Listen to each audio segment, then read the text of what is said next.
네, 오늘은 구약 성경 끝부분에 해당하는 나훔서를 통해서 하나님의 은혜를 나누기를 원합니다. 제가 나훔서를 읽으면서 어떤 제목이 나훔서에 맞을까 생각하다가 원수를 갚으시는 그런 하나님이라 하는 제목을 붙여보았습니다. 이스라엘 백성들에게 아수르라고 하는 나라는 원수였습니다. 이 원수를 이스라엘이 갚을 수가 없었습니다. 대적할 수가 없었어요. 그래서 하나님 앞에 기도합니다. 하나님, 우리의 원수를 갚아주시옵소서. 그래서 하나님께서 아수르에게 징벌을 내리시지요. 그 징벌을 내리시면서 당신의 백성들을 보호하시고 위로하십니다. 그것을 통해서 우리가 하나님과의 원수가 어떤 세력일까 하는 것들을 한번 생각해 보는 시간이 되기를 원합니다. 하나님하고 원수가 되는 사람이 어떤 사람이냐 하면 오늘 성경을 보니까 2절에 자기를 거스리는 자에게 여호와는 보복하시며 자기를 대적하는 자에게 진노를 품으신다, 이렇게 말씀하셨습니다. 하나님을 대적하는 사람, 대적하는 세력, 하나님을 거스르는 자, 거스르는 세력이 하나님의 원수가 됩니다. 그러면 하나님의 자녀는 어떤 사람이 하나님의 자녀가 됩니까? 7절에 보니까 그는 자기에게 피하는 자들을 아시느니라. 그는 선하시며 환난 날에 산성이셔서 자기에게 피하는 자들을 알고 산성 안에 보호하신다고 하셨습니다. 하나님께서는 당신을 거스리는 자에게는 거스르심을 보이시고 당신을 사랑하는 자에게는 당신의 사랑하심을 보이시는 것을 우리가 믿습니다. 하나님은 어떻게 징벌하시는가? 오늘 성경이 보니까 3절 하반절에 보니까 여호와의 길은 회오리 바람과 광풍에 있고 구름은 그의 발의 티끌이로다, 이런 표현을 썼습니다. 옛날 사람들이 하나님의 진노를 표현하려다 보니까 인간의 언어로 표현을 해야 돼요. 그래야 알아듣습니다. 그러니까 회오리 바람이 일어납니다. 광풍이 불어옵니다. 사람이 눈을 뜰 수가 없습니다. 그대로 있다가는 날아갈 것 같습니다. 하나님의 진노가 이와 같은 것이로구나, 그렇게 생각을 하게 된 것입니다. 그리고 6절에 보니까 하나님의 진노가 불처럼 쏟아지니 그로 말미암아 바위들이 깨진다라고 그렇게 표현을 했습니다. 하나님의 진노는 바위도 깨트리는 그런 강력한 그런 진노입니다. 그래서 우리는 하나님의 진노 앞에 서는 사람이 아니라 하나님의 은혜 앞에 서는 사람이 되어야 하는 것입니다. 그런데 우리는 예수 그리스도의 은혜를 통해서 하나님의 은혜의 보좌 앞에 나오는 사람이 되었으니 참으로 감사한 일이 아닐 수가 없습니다. 그래도 오늘 우리는 어떤 세력이 하나님과 원수가 되는가 하는 근본적인 통찰을 성경을 통해서 배울 수 있게 되기를 바랍니다. 원래 하나님의 원수는 사탄 마귀입니다. 그리고 고린도전서 15장 26절에 보니까 사망이 하나님의 원수입니다. 유다서를 보니까 천사들이 있었는데 자기의 처소를 지키지 아니한 천사들이 있었다는 것입니다. 하나님이 이 역할을 감당하라 하는 직무를 부여했는데 그 직무를 벗어던지고 그리고 자기의 멋대로 행한 천사들의 무리가 하늘에서 쫓겨나게 되었지요. 그래서 이러한 세력이 결국은 사탄이요 마귀라, 그렇게 성경이 우리에게 가르치고 있습니다. 사탄은 거짓의 아비입니다. 그래서 사람들을 오늘도 찾아오지요. 여러분, 시커먼 망토를 둘러매고 찾아오는 것으로 표현되는 사탄 마귀는 우리의 눈으로는 볼 수가 없습니다. 그러나 우리가 믿음으로 하나님을 보는 것과 같이 사탄도 믿음으로 볼 수 있는 줄로 그렇게 압니다. 이 사탄은 사람에게 찾아와서 거짓으로 유혹합니다. 거짓에 행복이 있고 인간의 평안이 있다라고 생각합니다. 그리고 그 거짓을 인간의 마음속에 집어넣어 줍니다. 그러면 그 거짓을 따라가는 인간들의 결국은 죽음이라고 하는 것이지요. 그래서 하나님께서 마지막에 멸망받을 원수가 사망이라 이렇게 표현한 것은 마지막에 거짓이 제거되어 사망이 없어지고 거짓이 제거된다라고 하는 의미로도 알 수가 있는 것입니다. 사탄에 관한 이야기는 이제 계속해서 할 것입니다만 오늘 여러분들이 배워야 할 것은 하나님의 근본적 원수는 사탄이요. 이 사탄은 우리 인간으로 하여금 하나님의 원수가 되는 자리에 서게 하려고 유혹하는 세력이라 이렇게 여러분들이 기억을 하셔야 할 것입니다. 그러면 사람으로는 어떤 사람이 하나님의 원수가 되는 것입니까? 시편 92편 9절에 보니까 여호와여 주의 원수 곧 주의 원수가 패망하리니 죄악을 행하는 자가 다 흩어지리이다 이렇게 말하고 있습니다. 죄악을 행하는 사람. 그리고 야고보서 4장 4절에 보니까 세상과 벗된 사람, 이런 사람들이 사람의 편에서 보게 되면 하나님과 원수의 자리에 앉아있다라고 하는 것입니다. 야고보서 4장 4절을 여러분들에게 소개하면 간음하는 여인들이요, 세상과 벗된 것이 하나님의 원수임을 알지 못하느냐. 그런즉 누구든지 세상과 벗이 되고자 하는 자는 스스로 하나님의 원수가 되고자 함이니라 이렇게 설명을 해 놓았습니다.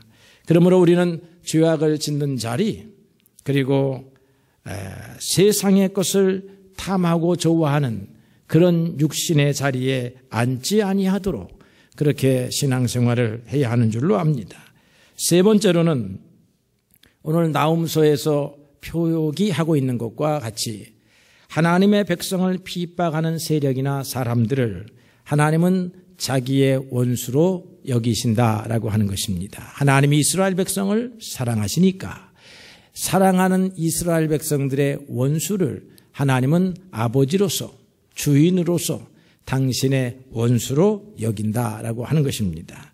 출애굽기 23장 22절에 보니까 내가 그의 목소리를 잘 청종하고 내 모든 말대로 행하면 내가 내 원수에게 원수가 되고 내 대적에게 대적이 되겠노라 이렇게 약속을 하셨습니다.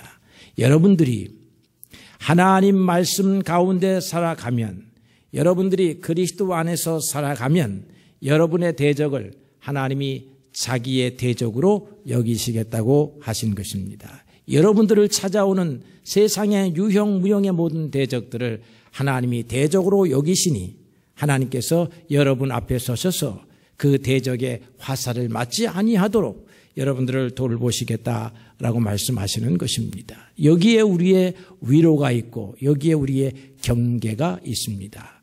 하나님의 자녀가 되어야 하지요. 하나님의 완전한 품에 거하는 자녀가 되어야 우리의 대적이 하나님의 대적이 되는 줄로 아는 것입니다. 하나님은 원수들을 어떻게 다루시는가 하는 것을 성경을 통해서 살펴볼 수가 있어요. 하나님은 원수들을 1차적으로는 관대하게 다루십니다. 오늘 1장 3절의 나훔서를 보니까 여호와는 노하기를 더디하시며 이렇게 말씀하셨습니다.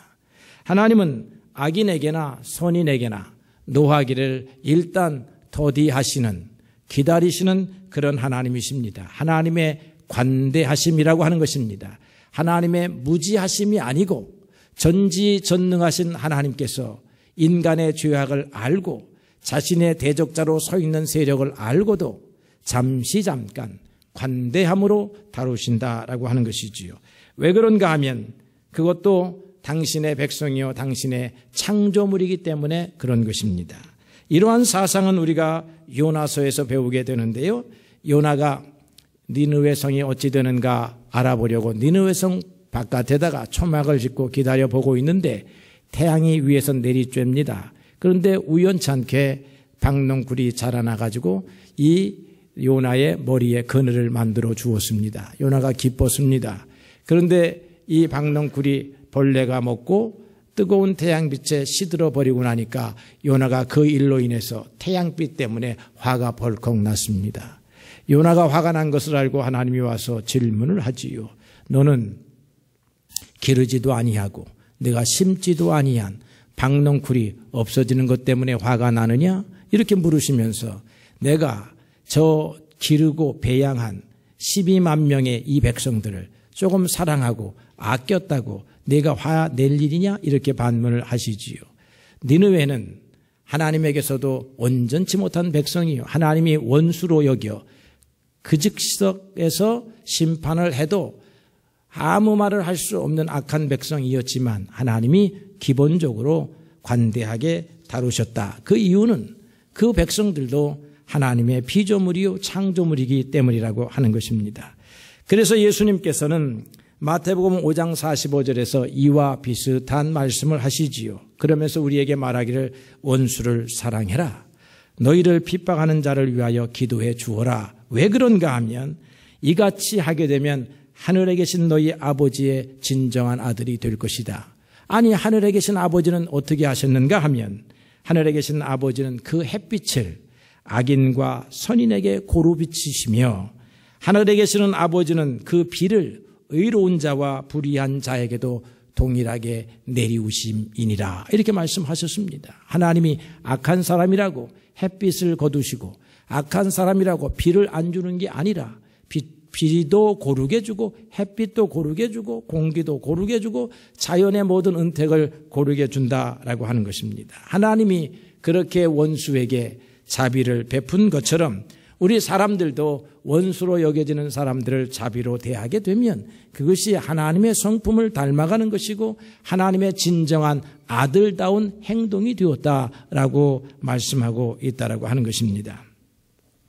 하나님이 이렇게 처음에 관대한 기회를 주시는 것은 회개의 기회를 주시려고 하시기 때문이었습니다. 기다리시는 이유는 그들이 회개하여 그들의 떠난 처소에서 돌아와 하나님 앞에 돌아올까 하는 기대에서 때문입니다. 그래서 하나님은 노하기를 더디하신다라고 말하고 있는 거지요. 디모데전서 2장 4절에 보게 되면 하나님은 모든 사람이 구원을 받으며 진리를 아는 데 이르기를 원하신다. 그렇게 말하고 있습니다. 사도 바울 선생님께서는 사도행전 17장에서 철학의 심장이었던 그런 아테네에 가서 이렇게 말합니다. 알지 못하던 시대에는 하나님이 허물치 아니하셨거니와 이제는 어디든지 하나님 사람을 다 명하사 회개하라 하셨느니라. 여러분, 하나님이 허물치 아니한 시간이 있습니다. 그러나 하나님은 회개를 기다리고 계시는 것이지 그들을 무조건적으로 용서하시는 것은 아닌 것임을 알 수 있습니다. 그러다가 죄악이 차고 넘치면 성경적 표현으로 죄악이 관영하면 하나님이 최종적 심판을 결정하시는 줄로 압니다. 여호와께서 사람의 죄악이 세상에 관영함을 보시고 그 마음의 생각과 모든 계획이 항상 악할 뿐임을 보시고 홍수로 세상을 쓸어내시기로 최종적 결정을 하시는 것을 볼 수 있지요. 하나님은 악인을 어떻게 다루시는가 하면 기다리십니다. 그리고 회개의 기회를 주십니다. 그리고는 때가 되면 심판하시는 줄로 아는 것입니다. 그러면 우리는 하나님은 그렇게 원수들을 다스리시는데 우리는 원수를 어떻게 다루어야 할까요? 이게 오늘 우리가 배워야 할 삶의 초점이 아닐까 생각해 보게 됩니다. 첫째로 우리는 사탄 마귀를 어떻게 다루어야 할까요? 사탄 마귀는 하나님의 전신 갑주를 입고 대적하라. 그렇게 성경이 말하고 있습니다. 마귀의 간계를 능히 대적하기 위하여 하나님의 전신 갑주를 입으라. 이렇게 에베소서 6장 11절에 말하고 있지요. 여러분, 하나님의 원수요, 우리하고는 영원히 친구가 될 수 없는 이 사탄은 어떻게 방비할 수 있느냐 하면 하나님의 전신 갑주를 입는 것입니다. 성경에 보게 되니까 가룟 유다가 예수님을 팔려고 합니다. 성경적 표현이 무엇이냐면 사탄이 유다에게 들어가고 나니까 유다의 마음이 확 바뀝니다. 처음에는 예수님을 의심하는 마음을 주었고 이제는 그 의심이 크고 싹 터가지고 예수를 팔아넘겨야 되겠다 하는 마음으로 발전해 갔는데 이 배후의 작용이 사탄이라고 하는 것입니다.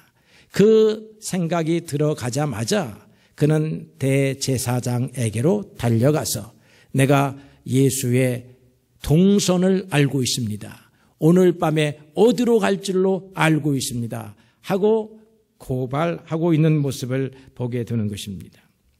탈무드에 보게 되면 이 아담이 포도나무를 열심히 심고 있었습니다. 그래서 사탄이 찾아와서 무엇을 하느냐 이렇게 물어요. 그러니까 아담이 말하기를 포도나무를 심소. 이 포도나무에 하나님이 주시는 열매를 얼마나 달콤한지 그 포도나무를 짜가지고 집을 만들면 그것이 얼마나 사람을 기쁘게 하는지 이렇게 설명을 했습니다. 그러니까 사탄이 아담을 시기했습니다. 그래가지고 그 포도나무에 밤에 몰래 와가지고 양을 데리고 오고 사자, 원숭이, 돼지를 데리고 와서 거기서 잡아가지고 양과 사자와 원숭이와 돼지의 피를 그 포도나무에 이렇게 뿌렸습니다. 거름으로 주었다라고 하는 것입니다. 그러고 나니까 거기서 난 열매 포도를 가지고 포도주를 담게 되면 처음에는 양처럼 순하게 그리고 평안하게 불안했던 사람들도 안정적으로 이 술이 만들어져요. 그런데 그 술을 좋아해가지고 한 잔이 두 잔이 되고 두 잔이 석 잔이 되면 사자의 피가 작동을 해가지고 사람이 사나워집니다. 거칠어집니다. 그러다가 더 도가 지나치게 되면 원숭이처럼 체면불구하고 춤을 추고 그리고 온갖 쾌락을 즐기는 모습으로 바뀌다가 나중에 가서는 돼지처럼 아무 데 가서나 누워가지고 추잡한 인생이 되는 것이 술이라고 하는 것입니다. 탈무드에서는 술을 경계하기 위해서 이 이야기를 집어넣었는데요. 여기서 우리가 하나 오늘의 주제와 맞게 우리가 이렇게 대입을 해보게 되면 사탄은 언제나 인간이 좋아하는 것을 나쁜 것으로 만들려고 하는 계략을 갖고 있는 계략의 천재다라고 하는 것을 알 수가 있습니다. 오늘 여러분들이 왜 나쁜 행동을 좋아하는가? 여러분들이 왜 사악하다고 생각하는 행동들을 어떤 때는 주저없이 받아들이는가 하는 것을 성경적 사고로 우리가 이해를 한다면 여러분 속에 사탄이 임하였기 때문에 그렇다라고 하는 것입니다. 하나님의 영이 여러분 가운데 있으면 괜찮을 터인데 사탄의 영이 여러분 가운데 찾아와서 여러분들을 조종하고 있다는 것입니다. 그래서 성경은 마귀의 관계를 대적하기 위하여 하나님의 전신갑주를 입으라고 했습니다. 그러면 하나님의 전신갑주는 어떻게 만드는 것입니까? 대장간에 가가지고 가장 강력한 쇠로 이 전신갑주를 만드는 것이 아니에요. 골리앗이 입었던 갑주가 아닙니다. 하나님의 전신갑주는 진리로 허리띠를 삼는 갑주입니다. 허리띠가 있기는 있는데 진리가 허리띠입니다. 그 다음에 이 가슴 앞부분을 보호하는 이 갑옷이 있어야 되는데 이걸 호심경이라고 해요. 보호할 호자에다가 마음심자, 그래서 호심경인데 무엇으로 호심경을 삼아야 되느냐? 뚫리지 않는 강철로 삼는 것이 아니고 의로운 삶으로 호심경을 삼아라. 그리고 신은 무슨 신발을 신느냐? 군화를 신는 것이 아니고 복음의 신발을 신어라. 방패는 어떤 것이 방패이느냐? 믿음이 너희들의 방패가 될 것이다. 믿음의 방패. 이 머리에 투구 써야 되는데 어떤 투구를 쓸 것이냐? 구원을 확실하게 믿는 구원의 투구를 써야 한다는 것입니다. 그러고 난 다음에 적군과 싸워서 이기기 위해서 칼을 들어야 하는데 이 칼은 무엇이냐? 성령의 검, 곧 하나님의 말씀이라고 가르치고 있습니다. 여러분, 우리가 하나님의 복음의 말씀, 예수 그리스도를 통하여 우리의 죄를 용서하신 복음의 말씀으로 구원의 투구를 쓰고 이 약속의 말씀을, 하나님의 말씀을 성령의 검으로 삼고 우리가 그 안에서 거듭난 의로운 삶을 우리의 의의 호심경으로 붙이고 그렇게 살아가게 되면 여러분들을 유혹하려고 하는 이 사탄의 세력을 능히 막아낼 수 있다라고 하는 것입니다. 그래서 우리가 하나님의 말씀 가운데 서야 하고 그리스도의 은혜 가운데 서야 하는 줄로 믿습니다. 그러면 두 번째로 사람과 원수가 졌을 때에는 어떻게 해야 할 것이냐? 사람과 원수가 졌을 때 하나님은 사람을 원수로 여겼을 때에는 1차적으로 관대하셨다라고 한 것처럼 우리에게는 이렇게 가르치고 있습니다. 하나님께 원수 갚는 것을 맡겨라. 로마서 12장 19절에 보니까 할 수 있거든 너희로서는 모든 사람과 더불어서 평화하라. 내 사랑하는 자들아 너희가 친히 원수를 갚지 말고 진노하심에 맡기라. 기록하였을 때 원수 갚는 것이 내게 있으니 내가 갚으리라. 그렇게 말씀을 하셨다는 것입니다.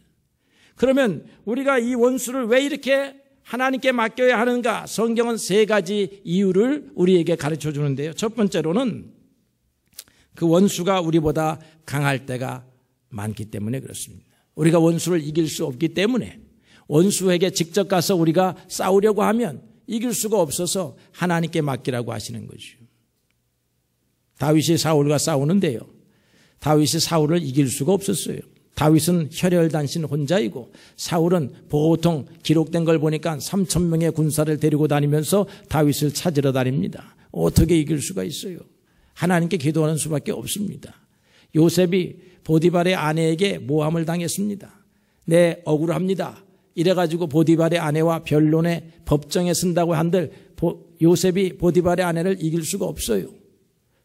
오늘날 세상에 여러분보다 힘센 사람들이 하도 많아가지고 여러분들이 아무리 억울해도 그 억울함이 세상의 법정에서 여러분 호소되지 아니할 때가 참으로 많은 것입니다.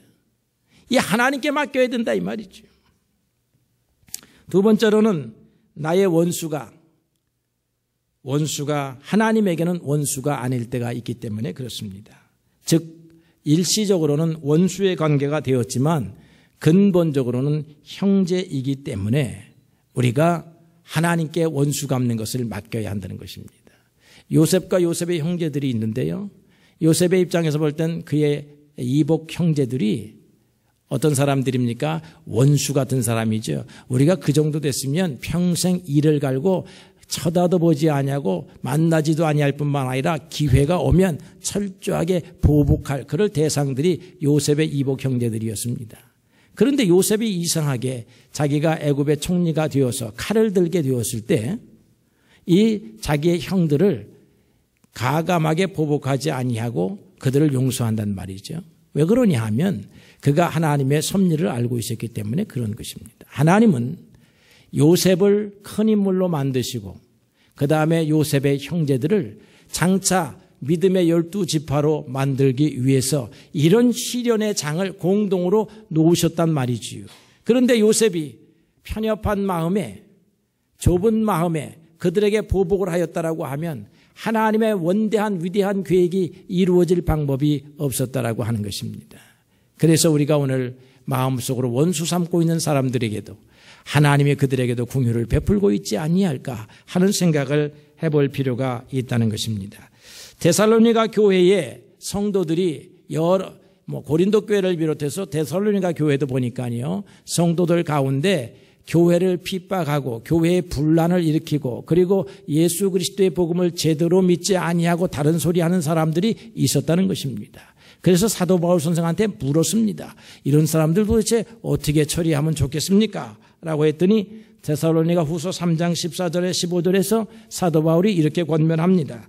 그 사람과는 사귀지도 말고 저로 하여금 부끄럽게 만들어라. 그러나 원수와 같이 생각하지 말고 형제와 같이 권면하라. 이렇게 말하고 있습니다. 교회 안에서 교회를 망가뜨리는 사람이 있습니다. 어떻게 보면 원수입니다. 어떻게 보면 지속적인 행위를 하는 사람들 쫓아내야 합니다. 그런데 사도 바울은 형제로 여겨라. 권면하되 그들을 질책하되 그들을 일시적으로 떼어놓되 그러나 원수처럼 행동하지 말고 형제처럼 해라 이 말이죠. 형제처럼 하면 근본적으로 같은 채찍을 들더라도 원수에게 드는 채찍하고 형제에게 드는 채찍하고 강도가 다를 것이라고 하는 것입니다. 세 번째로는 우리의 편견이 만들어낸 원수일 수가 있기 때문에 그렇습니다. 고린도 교회 교인들이 바울 일행을 오해했습니다. 이 바울 일행을 보니까 맨날 매맞았다는 소리만 들리고 굶주렸다는 소리만 들리고 갇혔다는 소리만 들립니다. 아니 하나님의 사도들이 하나님이 돌보아주고 동행해주고 예수 그리스도의 은혜가 넘친다고 하는 사람들의 형편과 몰골이 왜 그 모양이냐 이렇게 비난을 합니다. 여러분 그도 그럴 것 아니겠습니까? 여러분, 목사님이 이렇게 맨날 빌빌거리고 골골거리고 병원에 입원하고 막 여러분 그러면 아니 도대체 왜 그래요? 그럴 거 아니겠어요? 사도 바울의 모습이 꼭 그랬습니다. 그런데 사도 바울이요, 고린도후서 6장 10절 12절에 그런 말에 대하여 이렇게 변호합니다. 너희들의 눈에 우리의 모습이 근심스럽게 보였느냐? 그러나 우리의 심령에는 기쁨이 충만하다. 이렇게 말하고 있어요. 그 다음에 너희들이 볼 때 우리들의 모습이 가난하게 보였느냐? 그러나 우리는 많은 사람을 예수 그리스도의 이름으로 부욕해 하는 사람들이다. 이렇게 담대하게 말하고 있습니다. 너희들이 볼 때 우리가 아무것도 없는 사람처럼 보였느냐? 그러나 우리는 모든 것을 가진 사람이로다. 이렇게 말하면서 이런 말을 덧붙였습니다. 너희가 우리 때문에 좁아진 것이 아니고 너희의 마음속에서 좁아진 것이다. 예, 굉장히 중요한 말입니다. 우리의 마음이 왜 편협하게 되느냐 하면 다른 사람의 모습을 보고 행동을 보고 말하는 것을 보고 형편을 보고 그렇습니다. 그런데 사도 바울은 그렇게 보지 말라는 것입니다. 우리의 마음이 이미 좁아져 있기 때문에 다른 사람의 어려운 형편을 보고 우리가 그렇게 판단한다라고 하는 것입니다. 우리의 마음을 넓히게 되면 십자가에 달리신 예수 그리스도를 통해서도 하나님의 은혜를 보고 하나님의 역사를 볼 수 있는 것입니다. 고난받고 어렵고 힘든 사람의 형편 속에서도 풍성하신 하나님의 은혜를 볼 수가 있는 거예요. 그런데 우리의 마음이 좁아지니까, 보이는 것으로만 판단하니까, 마음의 중심을 가지고 판단하지 아니하니까 우리가 사람들을 편협되이 본다라고 하는 것입니다. 여러분, 영국의 대문호였던 셰익스피어라고 하는 사람이 있습니다. 영국이 그동안 그 당시에 인도를 식민지로 가지고 있었는데 인도의 식민지에서 주는 부요가 굉장히 컸습니다. 그래도 인도의 식민지를 잃어버리는 한이 있어도 셰익스피어를 잃어버릴 수 없다 할 정도로 영국의 대문호입니다. 영국의 대문호일 뿐만 아니라 오늘날에도 셰익스피어를 능가할 만한 그런 문호가 없을 정도입니다. 그런데 그 셰익스피어가 베니스의 상인이라고 하는 책을 썼어요. 거기에서 인간의 그 속마음, 질투, 그 다음에 인간의 편견, 인간의 탐욕 이런 것들을 잘 묘사해서 세계적인 명작입니다. 그런데 이 베니스의 상인을 읽고 우리는 은혜를 받는데 유대인들은 은혜를 받지 못합니다. 왜 그러냐 하면 내용을 보면 한 수전노가 있었고 한 좋은 사람이 있었습니다. 그런데 이 좋은 사람이 어느 날 돈이 없어가지고 수전노인 사일록이라고 하는 사람한테 가서 돈을 빌립니다. 급하니까 돈을 빌리는 거예요. 그런데 이 샤일록은 나쁜 사람이기 때문에 이 돈을 철저히 받아야 하기 때문에 돈을 담보를 여러 가지 세우는 거예요. 결국은 어떤 담보를 세우냐면 돈을 못 갚으면 내 살에서 1파운드를 잘라가겠다. 1파운드는 450g입니다. 한 주먹을 떼어가겠다는 것인데요. 그러니까 이 사람은 돈을 갚을 자신이 있으니까 오케이. 내가 돈을 못 갚으면 아주 당연히 내 살의 일부분을 주지 이랬단 말이에요. 그런데 참 운명이 묘해가지고 돈을 못 갚게 되었습니다. 그러니까 살을 떼어주어야 하게 되었다 이 말이에요. 이걸 가지고 이제 법정에 가서 이제 붙게 되는데 내용은 다 알고 계시겠죠. 그런데 이 셰익스피어가 이 샤일록이 누구냐? 유대인 샤일록이라고 썼거든. 아니 그냥 그런 사람이 있다라고 썼으면 좋겠는데 거기에 꼭 유대인이라고 붙였습니다. 그러니까 유대인이 이것을 읽고 나면은 아니 우리 유대인이 그런 사람이 아니라는 거예요. 그리고 역사적으로 조사해 봤습니다. 유대인들이 다 조사해 보니까 셰익스피어가 살 때에는 영국에 유대인이 한 명도 없었다는 것입니다. 셰익스피어가 유대인을 보지도 아니하고 주변 사람 이웃 나라에서 들은 풍월만 가지고 어떻게 그렇게 유대인은 수전노요 그렇게 나쁜 사람이라고 쓸 수 있느냐? 저는 유대인들의 생각에 동조합니다. 샤일록과 같은 사람이 있지요. 유대인에게만 있습니까? 한국인에는 없습니까? 김씨 가문에만 있습니까? 우리 유씨 가문에도 있어요. 나쁜 사람은. 사람이 나쁜 것이지 인종이 나쁜 것이 아니에요. 전라도 사람이 나쁩니까? 경상도 사람은 뭐 안 나쁩니까? 전 충청도입니다. 충청도 사람은 뭐 안 나빠요? 나쁜 사람은 충청도도 있고 전라도 있고 경상도도 있고 좋은 사람도 있는 것입니다. 우리가 다른 사람을 이렇게 판단하게 될 때에 그 사람의 외모, 그 사람의 배경 이런 것 때문에 그 사람이 한 대 맞을 사람을 10대 맞을 사람으로 우리가 오해할 때가 있다 이 말이죠. 이런 인간의 거짓된 판단을 피할 수가 없어요. 우리 스스로가. 그래서 우리의 판단은 언제나 정확하지 않습니다. 그래서 우리가 원수로 판단했다 하더라도 그게 하나님 보시거나 제3자가 볼 때는 원수가 아닐 수 있다는 거지요. 그래서 원수 갚는 것을 하나님께 맡기라라고 하는 것입니다. 더 중요한 게 있습니다. 하나님은 원수를 이렇게 다루시고 우리는 원수를 이렇게 다루어야 하는데 더 중요한 것이 있어요. 우리가 하나님과 원수가 되지 않도록 노력해야 하는 것입니다. 하나님의 영원한 아들의 자리에 머물러 있기를 노력해야 하는 것입니다.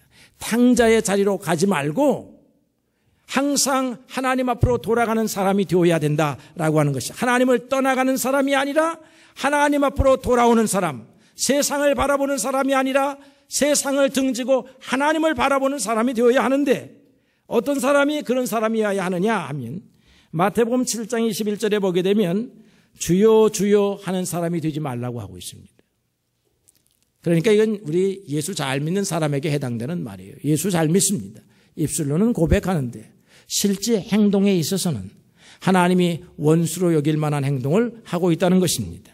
그래서 사도 바울은 로마서 8장 7절에 육신의 생각은 하나님과 원수가 되나니 이는 하나님의 법에 굴복하지 아니할 뿐더러 할 수도 없음이라 말하고 있습니다. 육신의 생각을 하고 사는 사람들은 하나님의 원수가 되는 자리에 앉았다라고 하는 것입니다. 육신의 생각이 무엇이냐? 예수님의 말씀을 그대로 우리가 인용해 보게 되면 각 복음서에 다 나옵니다. 사람의 마음속에서 나오는 악한 생각, 곧 음란과 도둑질과 살인과 간음과 탐욕과 악독과 속임과 음탕과 질투와 비방과 교만과 우매함이니 이 모든 것이 사람의 속에서 나와서 사람을 더럽게 하느니라. 여러분, 이것이 육신의 생각들입니다. 그러니까 다르게 규정을 한다면 여러분, 예수 믿는 사람은 도덕적 삶을 살아야 하고 윤리적 삶을 중시하게 여겨야 한다는 것입니다. 도덕과 윤리가 없는 신앙생활은 육신의 삶이라는 것입니다. 육신의 삶을 살면서 하나님의 은혜를 받기를 원하면 그것은 어불성설이요, 말이 되지 않는 소리다라고 하는 것이죠. 예수 믿는 사람, 하나님 믿는 사람들은 하나님만 부르면 하나님이 친구가 되어주시는 것이 아니라 우리의 삶이 하나님이 보실 때에 교만한 자리, 오만한 자리, 악한 자리에 앉지 아니하는 줄로 믿습니다. 두 번째로는 그리스도의 복음을 거역하는 일이 십자가의 원수로 살아가는 일이라고 하는 것입니다. 빌립보서 3장 18절의 말씀에 사도 바울이 이렇게 말했습니다. 내가 여러 번 너희에게 말하였거니와 이제도 눈물을 흘리면서 말하노니 여러 사람들이 그리스도의 십자가의 원수로 행하느니라 말하고 있습니다. 교회 안에 신앙생활 하는데 예수님을 믿는데 십자가의 원수로 행하고 있다는 것입니다. 어떤 사람을 말하느냐 하면 믿지 않는 사람들뿐만 아니라 십자가의 은혜를 무효화시키는 거짓 교사들, 십자가의 은혜에다가 율법과 할례를 덧붙여야 한다고 하는 사람들, 그리스도의 거룩한 복음에다가 세상적 진리를 포함시켜야 한다고 하는 사람들, 이런 사람들이 십자가의 은혜를 무효화시키는 사람들이라고 하는 것입니다. 우리도 이 세상에서 이러한 오류에 빠질 때가 많이 있습니다. 오직 구원은 그리스도를 통하여서만 오는 것입니다. 천하 인간 가운데 구원을 얻을 만한 다른 이름을 우리에게 주신 일이 없습니다. 여러분, 구원을 위하여 다른 곳을 찾아가면 안 돼요. 행복을 위하여 다른 곳을 찾아가면 안 됩니다. 여러분, 행복과 구원과 평안이 그리스도의 손 안에 있다고 하는 사실을 믿고 살아야 하는 것입니다. 이런 사람들이 그리스도의 십자가를 무효시키지 않는 사람들입니다. 오늘 그러므로 우리는 그리스도를 우리의 주로 삼고 주님 안에서 살아가는 사람이 되게 될 때에 하나님과의 원수의 자리에 앉지 않냐고 하나님의 거룩한 아들의 자리에 앉게 되는 것입니다. 하나님의 자리에, 아들의 자리에 앉게 되면 무엇이 오게 될까요? 하나님의 영원한 평화와 도우심과 동행하심과 축복이 오는 것 아니겠습니까? 사랑하는 성도 여러분, 우리가 입술로는 하나님을 배역하지 않는 자리에 앉게 되었으니 감사한 일입니다. 오늘 우리가 살펴보아야 할 것은 우리의 마음과 우리의 생활과 행동이 하나님의 뜻과 은혜에 반하지 아니하는 그런 삶을 살아가게 되시기를 주님의 이름으로 축원합니다.